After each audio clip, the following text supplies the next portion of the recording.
prosperity effort, and I want you to go to prosperityispossible.com. Akash, good morning. How are you? Good morning, Hugh. Good to be with you. Now, Akash, first of all, tell me how long you've been with AFP.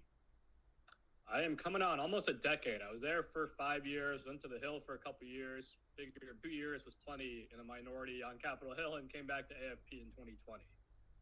You know, my daughter worked for AFP for a while. You may have overlapped. I'm not sure, Akash. Did you?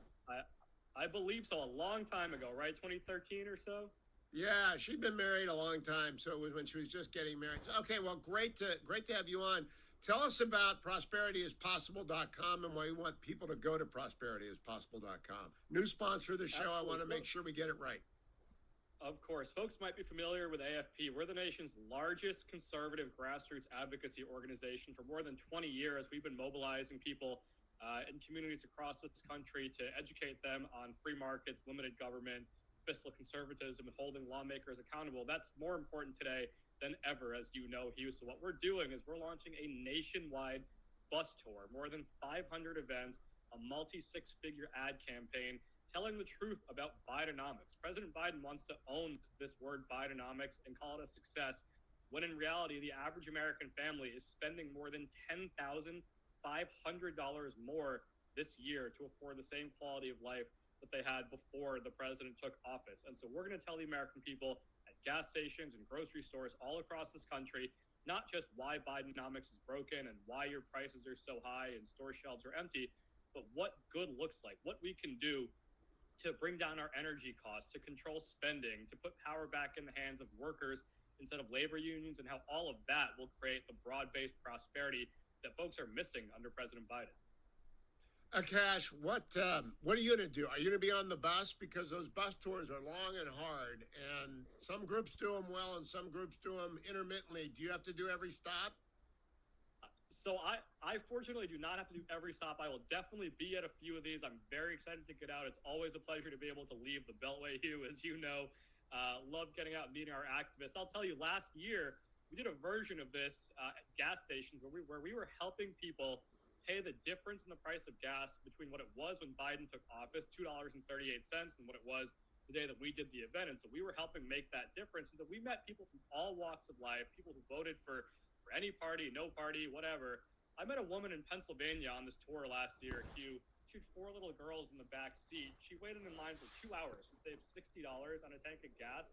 She said they take one vacation a year, and they canceled it because inflation had their prices so high for their family. Those are kind of stories that you hear on the road. So I'm very excited to get out and meet those same kinds of people and tell them what good looks like in the policy arena and how we can achieve it with their help. ProsperityIsPossible.com will have the schedule. ProsperityIsPossible.com has a letter you can sign on to. Akash, I want you to walk through AFP. They've been a sponsor of mine for a long time. And I've had Charles on the program when he wasn't sponsoring it because his book was wonderful. What have you done for them for a decade? What's the effort behind ProsperityIsPossible.com and Americans for Prosperity? Absolutely. So I've worked on the policy team. I've done government affairs. I do a lot of external affairs now, speaking to folks like you and doing grassroots events all over this country, talking to lawmakers on Capitol Hill. And I love what I do here in the Beltway for AFP, Hugh. But our bread and butter really is average folks. It's taxpayers, it's activists, and empowering them to make a difference in their communities. There's a lot of smart people in Washington that do great policy research, and they write great white papers, and they lobby lawmakers and meet with staff like I do. But the thing that makes our organization different is that if not you, then who, right? If you don't get up off the sidelines, talk to your friends and neighbors about the values that have made this country great and the policies that will continue the prosperity we've been fortunate enough to enjoy, folks are not going to get that information reading the New York Times or watching CNN. So it's incumbent on us, and that's what we do in communities all across this country, field offices all across this country, as we mobilize people to knock doors, make phone calls, get educated, hold events for people, because it's conversations like normal folks are going to have with their friends and family and neighbors that are going to turn this country around.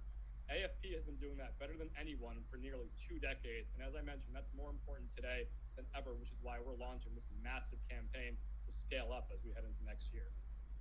Akash, I've got a theory about why the Beltway gets so much wrong. I want to try it out on you. It's too rich.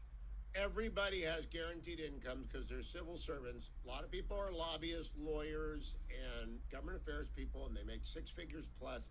It's too wealthy to understand what inflation does to the average American making $55,000 a year for a family of four. What do you think of my theory?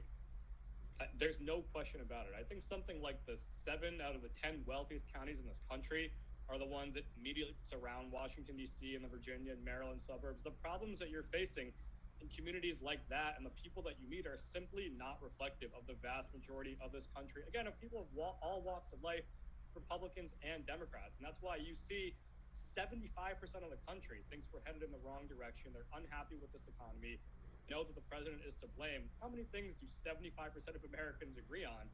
But that is what we're seeing outside the Beltway. I just think that's not something that is connecting to you. If you're an average sort of Biden White House staffer in the Council of Economic Advisors or something, you're not meeting people on a day-to-day basis who are confronting the realities of empty store shelves, high prices, and not being able to find formula to feed their babies. I think what folks outside the Beltway need to do is be informed on why bad policies have created those problems and what good policy looks like. That's what we're going to be taking on the road to help folks make that connection. Because again, people are desperate for answers. 3/4 of the country are desperate for answers in a better way. AFP has been doing that for 20 years, and we're excited to do that better than ever in the next 16 months.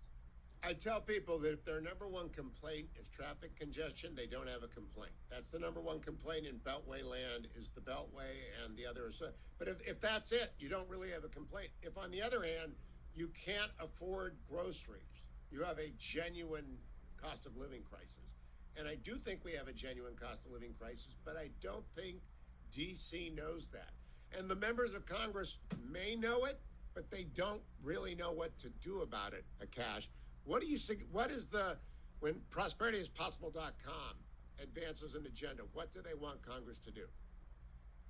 3 very simple things, Hugh. Stop the reckless spending to get inflation under control. We've begun to do that as Republicans take over the House. No more $2 trillion partisan spending bills, but there's much more we can do to reform our federal budget and our federal budget process. As you know, they haven't done regular order, as it's called, followed the federal budget the way it's supposed to be done in more than 2 decades. And so got to get back to doing the budget the right way. Free up American energy. Let's get back to energy abundance so we don't have to beg Saudi Arabia, Venezuela, and Iran for their oil and gas. We can do it right under our feet here in the United States. It'll bring down the cost of food, the cost of energy, the cost of putting gas in your car, the cost of running your business. And then the third is freeing up the American workforce. The administration has pushed rule after rule after rule that is intended to do one thing and one thing only, and that is to boost organized labor unions. That is coming at the expense of the American people. A very simple one is the attack on freelance workers. 70 million Americans work as freelancers, independent contractors. They set their own schedule, set their own hours, set their own rules. The administration hates that because they want to be able to boost labor unions. That's a direct attack on workers. We want to stop those kind of things, push bills like the Employee Rights Act that put power in the hands of the American worker to drive the prosperity and opportunity that we all know is possible in this country. If you're just tuning in, I'm talking to Akash Chougule, who is with Americans for Prosperity. If you want to find out what we're talking about, head over to prosperityispossible.com. Akash, inflation went down to 4% year over year, and they are doing a victory dance in Washington. That's not a good thing. It has to get to 2% minimum. That's the minimum. But after 3 years of inflation, the prices went up. They're not coming down. They're continuing to go up. Do you run into people who think, oh, well, inflation's over? 4% is not over, and it's coming on the heels of 10%. Yeah, this is exactly the kind of logic and wordsmithing that only works in Washington, and they try to pull a fast one on the American people. Inflation coming down, meaning the rate of inflation coming down, does not mean that prices are coming down, and it certainly does not mean that the extra money you paid because of inflation over the last 2 years, you're not getting that money back. And that's why, as I mentioned, the average family is spending more than $10,000 more today to afford the same quality of life that they had before Biden took office. You're not getting that money back. I think that's one of the questions, one of the sort of confusions we want to clarify for the American people. The administration can pump out whatever charts they want, showing the decline in gas prices from record highs. Gas prices are still more than 50% higher than they were in January of 2020. And so how we actually reverse these trends of increased prices month over month and real wages declining. The American people are poorer today, Hugh, than they were when Biden took office. How we actually reverse that in a sustainable manner is what we're going to show the American people. What we need the help of conservative activists who listen to your show. We need their help to spread this message, which is why we're looking forward to having your audience and maybe you join us on the tour this year. Prosperity is possible. If you come north, I will. I'm going to New Hampshire often to see candidates when they come through. Are you going to New Hampshire, Akash? I haven't seen the whole schedule yet. I'm going to be making some trips up there. I'm a New Englander by background, Hugh, so I always try to get up there whenever I can. But we'll be all over this country and look forward to folks meeting us out there. Akash, thank you for joining me this morning. ProsperityIsPossible.com. ProsperityIsPossible.com. I don't know if you saw Joe Biden yesterday, Akash. Did you? I sure did. I see every time he goes out there and barnstorms the country, telling folks that things are going well.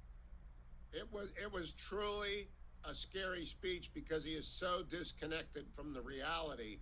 And to say that we're going to have 100% clean energy by 2035, that's disconnected to even science fiction. It's crazy.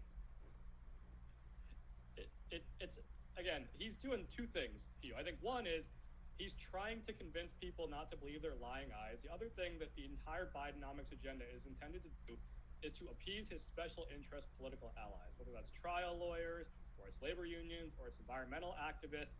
Some of it's in the rules and regulations. Some of it is in rhetoric. Some of it is in dollars, the crony capitalism dollars that he's throwing at his allies. But that's what he thinks economic success looks like. We think economic success is broad-based prosperity. We know that limited government, low taxes, fewer regulations, and an empowered workforce does that. The administration is unwilling or unable to achieve those things. We know what that formula looks like. We've seen it over and over again. We see it in states all across this country today. He likes to talk about job growth, Hugh. 9 of the top 10 states in the country leading on job growth are run by Republican governors who are in right-to-work states with low taxes and fewer regulations. That's not a coincidence. It's not rocket science. It's pretty easy. Yeah. Akash Chougule from Americans for Prosperity, thank you. Go to ProsperityIsPossible.com to find out where they're coming to you and sign up and be part of the team.